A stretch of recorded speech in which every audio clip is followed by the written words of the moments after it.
réinventer l'Europe? 2 idées pour réinventer l'Europe. Premièrement, non plus 1, mais 10 ou 15 Airbus.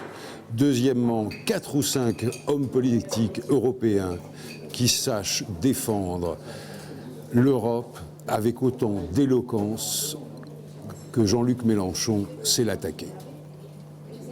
Pour réinventer l'Europe, il faut investir dans la jeunesse et il faut permettre aux jeunes Européens de se rencontrer, de se comprendre, de se parler. Donc moi, je serais favorable à la création d'une sorte de chèque pour toutes les familles qui ne peut être utilisé que pour des cours de langue, des séjours linguistiques, le financement du départ d'un enfant en Erasmus ou en formation professionnelle à l'étranger pour faire vivre enfin cette communauté de destin dont on parle dans les discours mais dont beaucoup de gens ne voient absolument pas la couleur.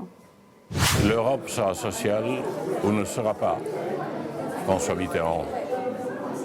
Une idée pour réinventer l'Europe, je pense par exemple que l'idée d'avoir des ressources propres pour le budget européen, ce n'est pas une idée nouvelle, mais c'est une idée qu'il faudrait mettre en œuvre. Sur base de ces ressources propres, l'Union européenne pourrait émettre des emprunts et récolter les moyens de financer les investissements dans des secteurs d'avenir dont l'Europe a un urgent besoin. On a parlé de communauté européenne de l'énergie, c'est un domaine dans lequel, en effet, des investissements sont nécessaires. On pourrait les financer via ces emprunts émis par l'Union européenne. C'est une idée que Jacques Delors a lancée déjà il y a plusieurs années, mais je pense qu'elle a aujourd'hui une actualité nouvelle. Arrêtons avec l'austérité et misons sur l'avenir et donnons des perspectives aux travailleurs en proposant un plan d'investissement européen qui rebooste l'activité économique, qui crée de l'emploi de qualité et qui, enfin, remet en avant le modèle social européen.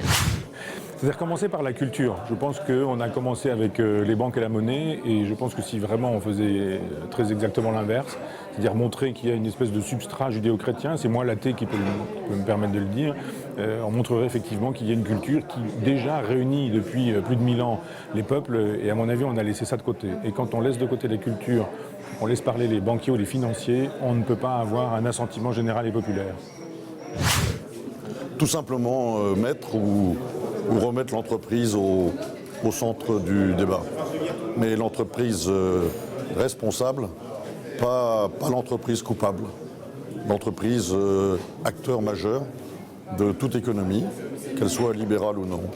Donc voilà, vive l'entreprise, et avec l'entreprise, on doit pouvoir réinventer l'Europe.